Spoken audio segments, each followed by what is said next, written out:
Welcome to our college briefing show. Today, we've got a mix of shocking news, global education struggles, and political drama. First up, a teacher at Corvette Junior Public School in Toronto got suspended after showing a violent video related to Charlie Kirk's shooting, raising serious concerns about what's appropriate in classrooms. The school is now investigating, and student support is on hand. Next, the U.S. travel ban continues to block international students from attending college in America, with many talented students from Afghanistan, Iran, and Myanmar seeing their dreams delayed or cancelled. Some are turning to Europe or Asia, but the hope for a future in the U.S. still lingers for many. Finally, the tragic death of Charlie Kirk has turned him into a controversial figure, with supporters rallying around him as a martyr for the MAGA movement. His wife Erika is now a prominent voice, blending her personal grief with political activism. Quite a dramatic turn in the world of politics. Please continue to watch for more detailed stories and updates. The Toronto Star reports a disturbing incident at Corvette Junior Public School in Toronto, where a teacher was temporarily suspended after showing students a violent video related to the recent shooting of Charlie Kirk, a prominent American conservative activist and founder of Turning Point USA. The incident, which involved a staff member supervising a grade 5-6 class, occurred after students were asked about a tragic event in the U.S., leading to the display of graphic footage of Kirk being shot in Utah. The school's principal emphasized the seriousness of the breach of conduct, noting that the staff member was relieved of all teaching responsibilities pending an investigation, and that social support was provided to the students during this troubling time. The Toronto Star also highlights the ongoing impact of President Donald Trump's travel ban, which has severely restricted international students from entering the U.S., including those from countries like Afghanistan, Iran, and Myanmar. Many students, such as Baira Saghari from Afghanistan and Puya Karami from Iran, had their educational aspirations in the U.S. thwarted by visa delays, policy restrictions, and political upheavals. These students had invested significant time and resources into their studies, only to face the harsh reality of travel bans and visa restrictions that hindered their dreams of studying in America. Some, like Saghari, turned to European institutions, but faced additional hurdles, illustrating the broad and disruptive effects of U.S. immigration policies on global education. The Sydney Morning Herald provides a poignant look at the public grieving process for Erika Kirk, who has become a visible figure in the wake of her husband Charlie Kirk's assassination. Once a model and entrepreneur, Erika has stepped into the limelight to honor her husband's legacy, blending personal grief with political activism. Her emotional public appearances, including her speech at a memorial service and her role in rallying supporters, reveal her determination to keep Charlie's movement alive. She has vowed to continue their shared mission through Turning Point USA, emphasizing faith, family, and conservative values, while navigating the complex interplay of personal loss and political identity. Erika's public display of grief and resolve underscores the deep connection between personal tragedy and political purpose in the modern conservative movement.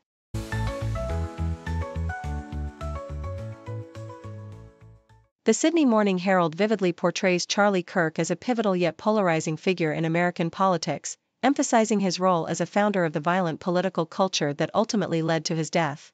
Despite being celebrated by Christian nationalists and conservative youth for his debates and advocacy of free speech, often sanitized in the aftermath of his death, Kirk was also a relentless provocateur who weaponized identity politics, targeted minorities, and spread hate-filled rhetoric, including racist and sexist statements. His staunch opposition to gun restrictions and his influence in shaping government appointments reflect his deep entrenchment in the far-right machinery. The article starkly contrasts the universal condemnation of his murder by Democratic leaders with the immediate blame shifting by Republicans, who accused Democrats of provoking violence, revealing a deeply fractured political landscape. Ultimately, Kirk's death is depicted as both a tragedy and a byproduct of the very culture he helped foster, one that has turned political violence into a grim fixture of American life, setting the stage for his potential elevation to martyrdom within the MAGA movement's mythology. South China Morning Post highlights Sophie Fella, a remarkable German-Chinese rugby player who is challenging traditional beauty standards by celebrating strength and size. Growing up in Shanghai with a Chinese mother and a German father, Fella faced comments about her muscular build, which she now redefines through her initiatives, the That Collection and Girls Lift Girls. Her clothing line prominently features Chinese characters to promote the idea that strength can be feminine and beautiful. Her efforts extend beyond fashion, as she hosts workshops and shares her story to inspire young women and change perceptions of body image, even influencing her own mother to embrace her big body. Fella's journey from playing rugby at Harvard to working in esports marketing in Dubai underscores her dedication to empowering women and advocating for gender stereotypes to be dismantled. The Sydney Morning Herald presents a community's plea for the government to purchase an abandoned railway yard in Lithgow, a town deeply rooted in coal mining and power generation. With nearly half of its economy tied to fossil fuels, Lithgow faces an uncertain future as the nation strives for net zero emissions by 2050. The 11.6-hectare site, known locally as The Loco, was sold in 2002 and has sat vacant for 5 years, raising concerns about economic decline and job losses. Community advocates argue that government ownership could transform the site into a rail manufacturing hub, creating skilled, well-paying jobs and supporting local industry. This initiative is seen as vital for Lithgow's future, especially given its strategic location and the town's history of industrial employment, with strong local support evident through petitions and public backing. The Globe and Mail reports on Marco Rubio's upcoming visit to Israel amid escalating tensions in the Middle East, particularly following Israel's recent strikes on Hamas leaders in Qatar and the expansion of settlements in the West Bank. Rubio emphasized that the U.S. remains committed to its alliance with Israel but expressed concern over recent unilateral actions, including the targeted killing of Hamas leaders in Doha, which drew criticism from Arab nations and disrupted ceasefire negotiations. His visit aims to address the complex regional dynamics, including the ongoing hostage crisis and the broader goal of rebuilding Gaza, while balancing U.S. interests in maintaining regional stability. The trip occurs against the backdrop of Israel's prolonged conflict with Hamas, which has resulted in significant casualties and international condemnation, and amidst debates over Palestinian statehood recognition, which Israel opposes and which could influence future regional policies.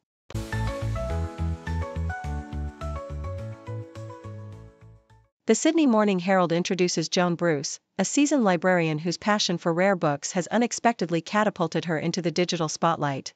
After dedicating over 3 decades to the State Library of Queensland, Joan's insightful commentary on an ancient book about a beetle's journey through a tree resonated widely on social media, amassing over 140,000 views within a month. Her genuine love for literature, especially rare and beautifully illustrated books, shines through as she shares stories of printing history and the significance of books from the Victorian era, revealing how these relics connect us to the past and mirror contemporary political turmoil. Joan's newfound fame has led her to embrace more social media content, where she delights in discussing the stories behind the books, making her an endearing figure who bridges the worlds of historical scholarship and modern digital culture. Yahoo US reports a harrowing incident near the University of Maryland, where a man was carjacked by 3 rideshare passengers armed with handguns. The victim, engaged in a ride with the trio, was forced at gunpoint to relinquish his vehicle between 3:30 and 4 p.m., with the suspects fleeing in an unknown direction. The police quickly recovered the stolen car, but the investigation continues as authorities seek to identify and apprehend the perpetrators. This incident underscores the persistent dangers associated with rideshare services and highlights the ongoing efforts of law enforcement to ensure safety in the community. The report calls for public cooperation, urging anyone with information to contact the police, emphasizing that such violent crimes remain a concern in the area. South China Morning Post details Hong Kong's leader, John Lee, unveiling a new accountability mechanism for senior civil servants aimed at addressing issues like the bottled water supply scandal that recently tarnished government credibility. The proposed system, involving annual performance appraisals and potential penalties such as pay freezes, aims to bolster government transparency and responsibility.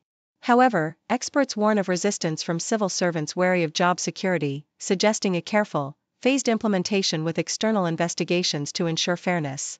This reform reflects Lee's broader commitment to enhancing governance, echoing Chinese President Xi Jinping's directives, and signals a move toward more rigorous oversight of public officials.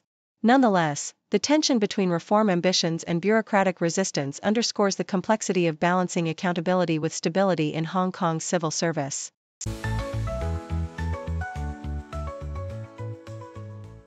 South China Morning Post paints a vivid picture of Alibaba's groundbreaking strides in artificial intelligence, where innovation meets efficiency.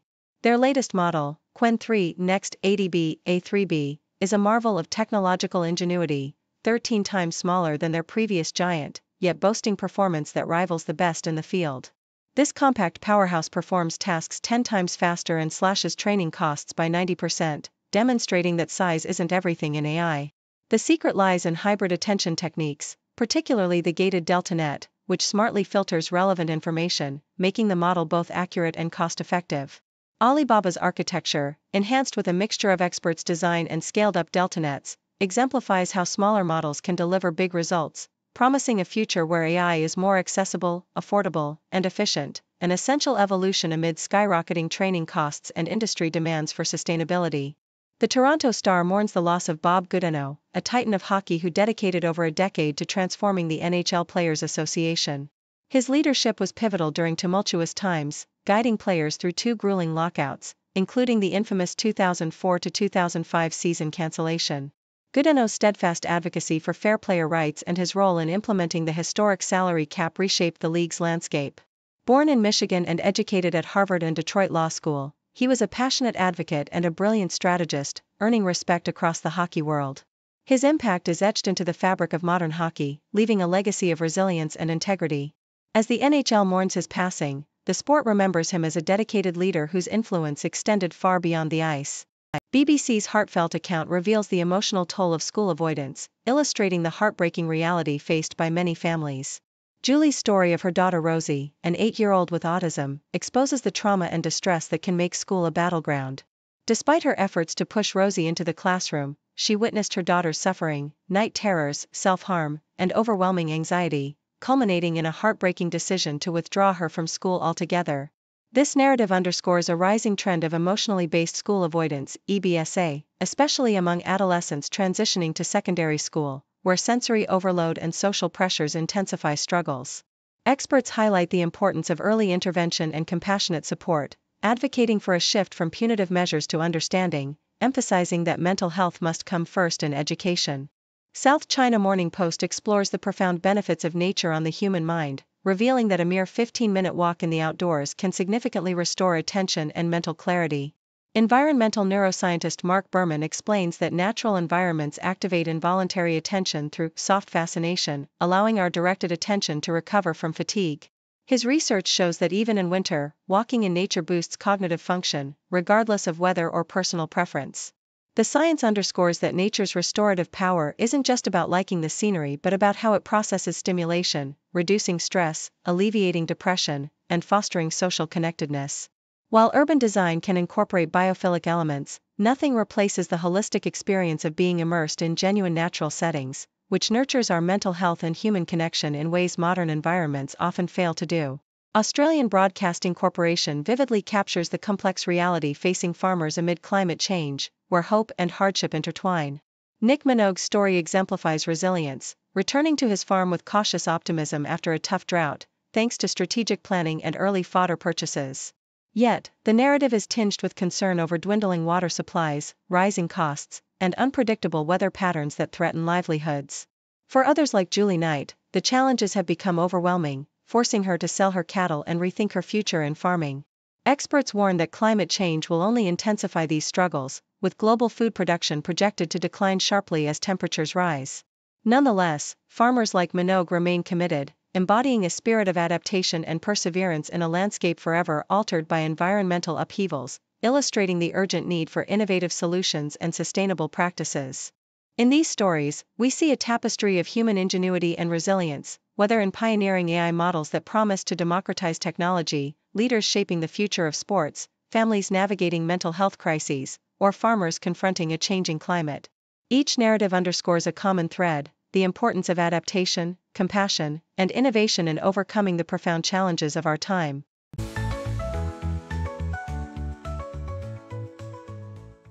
Thank you for tuning in. The content above showcases the latest briefing reports and analytical synopses, thoughtfully curated by the 6Do team. These insights stem from a wide array of reputable media outlets, think tanks, government sources, and specialized experts worldwide. We encourage you to explore these sources for a comprehensive perspective. Keep in mind that while the content may not always align with the official standpoint of 6Do Brief, it's not meant to be taken as absolute directives for decision-making. Comprising seasoned media professionals, learned scholars, and accomplished scientists, the 6Do team embodies a trailblazing, fully independent media entity. To customize 6Do Brief to meet your professional needs, you have the option to subscribe to a diverse array of briefings on our website, 6dobrief.com. Regardless of your location, you can conveniently receive 6Do Brief via email.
to know.